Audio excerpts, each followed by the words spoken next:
नमस्कार, मैं लीला एस्ट्रो आपका अपने चैनल ज्योतिष विस्तार में स्वागत करती हूँ।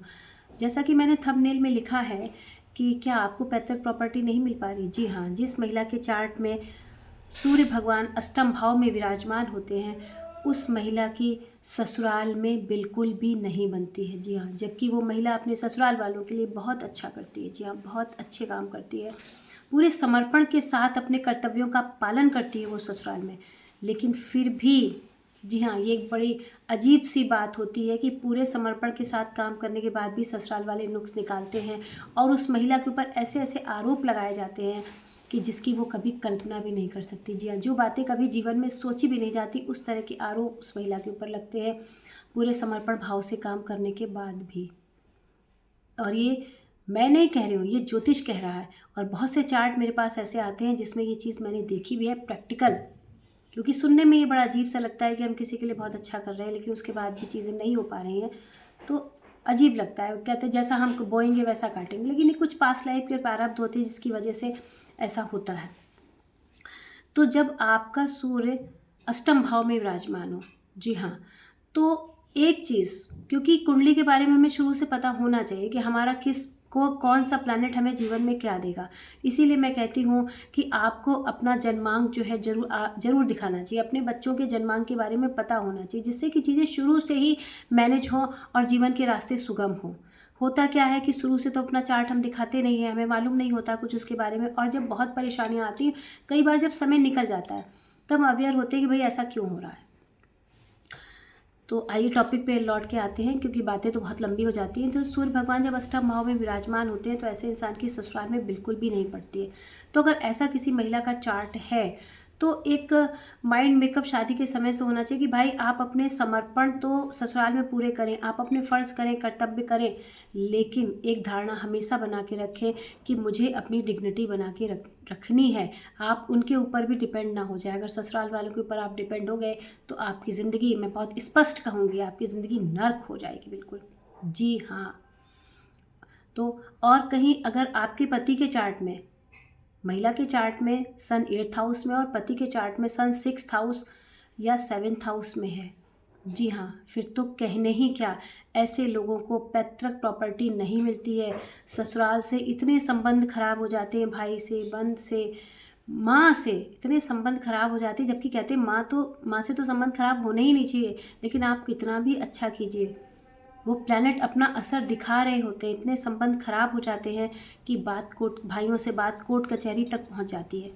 जी हाँ, मतलब एक तरह से एक दूसरे का मुंह नहीं देखना चाहते हैं वो, और इतनी वितृष्णा मन में भर जाती है जिसका कोई हिसाब नहीं होता है। बहुत से मैंने प्रैक्टिकली अपनी लाइफ में ये चीज़ें देखी है, इसलिए मैं आपको बोल रही हूँ। इतने 100% श्योरिटी से इसलिए बोल रही हूँ कि सिर्फ प्लैनेट के बारे में पढ़ के ही नहीं, प्रैक्टिकली देख के भी मैं आपको ये चीज़ें बता रही हूँ कि चीज़ें बहुत ख़राब हो जाती हैं। सन 6th हाउस, 7th हाउस और सन 8th हाउस, जी हाँ, अगर पति के पत्नी के चार्ट में ये कॉम्बिनेशन सन का बन रहा है तो आप समझिए कि आपको अपने घर में ही जगह नहीं मिलेगी। आपको अपने घर में ही रहने के लिए कोर्ट का सहारा लेना पड़ेगा, बहुत ताकत लगानी पड़ेगी, तब आप अपने घर में रह पाएंगे।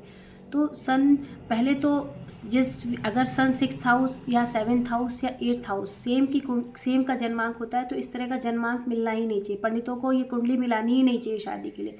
सबसे पहली रेमेडी तो यही होती है। लेकिन अगर मिल जाती है तो, अगर आपको पता है, और पता रखिए, आपको पता है कि मेरे चार्ट में सन 6th हाउस में है या 7th हाउस में है या 8th हाउस में है, दोनों के चार्ट में किसी भी भाव में सन इन तीन में किसी भी भाव में बैठा हुआ है, तो आप अपनी डिग्निटी स्टार्टिंग से बना के रखिए। आप परिवार पे डिपेंड मत होइए, भाई बंद पैतृक प्रॉपर्टी पे डिपेंड मत रहिए बिल्कुल भी।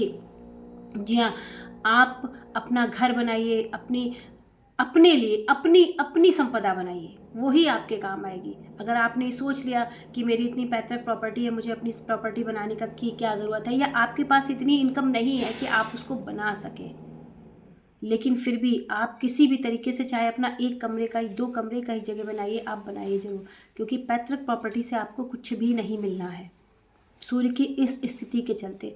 अब ये तो हुई कि भाई जब हम सेटल्ड हुए, 30 साल के हुए, सेटल हुए 25 साल में, 30 साल में, तो उनके लिए रेमेडी कि भाई हमें अपना सब कुछ अलग बनाना है, अपने घर से हमें कोई उम्मीद नहीं रखनी, हमें अपने फ़र्ज कर्तव्य करने हैं, क्योंकि हम फ़र्ज कर्तव्य नहीं करेंगे तो हमारे कर्म खराब होंगे, लेकिन अपनी डिग्निटी बना के रखनी है।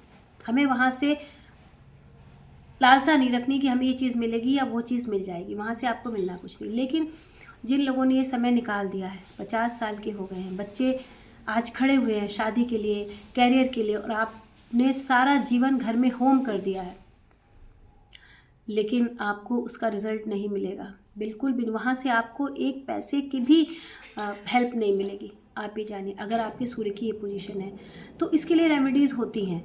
आप ये कहिए कि आपका जीवन अब बहुत अच्छा हो जाएगा या आपके बच्चों का जीवन बहुत अच्छा हो जाएगा, तो ऐसा कुछ भी होने वाला नहीं है, बहुत अच्छा नहीं होने वाला है। लेकिन हाँ, सर्वाइव के लिए एटलीस्ट, क्योंकि हमें जीवन तो पास आउट करना ही है, जीवन तो जीना ही है, और उसके लिए मूलभूत आवश्यकताएं हमें पूरी करनी है, तो सिर्फ आपकी वो मूलभूत आवश्यकताएं पूरी हो जाएंगी। अब आपके बच्चों का भी कोई, अगर आपके बच्चों ने ज़िंदगी में मेहनत की है, क्योंकि जिनका सूर्य 6th हाउस, 7th हाउस और 8th हाउस में इस तरह कॉम्बिनेशंस होते हैं, वो लोग अपने बच्चों को भी अच्छे से नहीं पढ़ा लिखा पाते जी, अपने बच्चों के भी खर्च नहीं कर पाते, और बिना खर्च के पढ़ाई लिखाई तो संभव ही नहीं है आज के समय में, बहुत पैसा लगता है। तो उनके पास कभी इतने होता है, और होता भी ऐसे लोगों के पास एक टाइम पे बहुत होता है, एक टाइम पे बिल्कुल, जब बहुत होता है तो वो अपने घर में पूरा समर्पण से खर्च कर देते हैं, क्योंकि उन घर वाले जो है उनको अपनी तरफ खींच लेते हैं, इस तरह के पास्ट लाइफ के कर्मास होते हैं वो खींच लेते हैं, और सब कुछ खाली होने के बाद फिर वही घर वाले सिंगट्टा दिखा देते हैं कि हमारे पास कुछ नहीं है तुम्हारे लिए, तुम जाओ। तो क्या होता है, बच्चों का जीवन भी खराब हो जाता है। तो अगर आपके साथ भी इस तरह की स्थितियाँ खड़ी हैं, आपकी उम्र हो रही है, आपके बच्चे सामने खड़े हुए हैं और बहुत लायक नहीं बन पाए हैं, तो आप कुछ रेमेडीज़ कर सकते हैं। कुछ जनरल रेमेडीज़ होती हैं, जैसे कि सन 6th हाउस, 7th हाउस की मैंने रेमेडीज़ बताई हुई हैं, वो मेरे वीडियो में आप जाके देख लीजिए, पड़ी हुई हैं। और सन 8th हाउस की रेमेडी होती है कि आप दूसरे घर में जो है आप थोड़ी सी चने की दाल मंदिर में देते रहिए। दूसरे घर में आप जुपिटर को स्थापित कर दीजिए, जिससे कि सूर्य को सपोर्ट मिल जाएगा और वो आप मजबूती से खड़े हो पाएंगे। लेकिन अगर आपको एक उचित रेमेडी चाहिए, उचित इलाज चाहिए, तो फिर एस्ट्रोलॉजर से मिलना ही पड़ेगा आपको, क्योंकि स्थितियाँ बहुत भयानक हैं आपके सामने। मैंने प्रैक्टिकली देखा है, मैं जानती हूँ स्थितियाँ बहुत भयानक हो जाती है, इंसान इतना परेशान हो जाता है, सुसाइड तक की सोचने लगता है वो। इस तरह का कोई कदम ना उठाते हुए, क्योंकि हम सनातनी, हमारे पास ज्योतिष की विद्या है, जिसके द्वारा हम अपने जीवन को सुगम रास्ता दे सकते हैं, तो क्यों नहीं, बिल्कुल।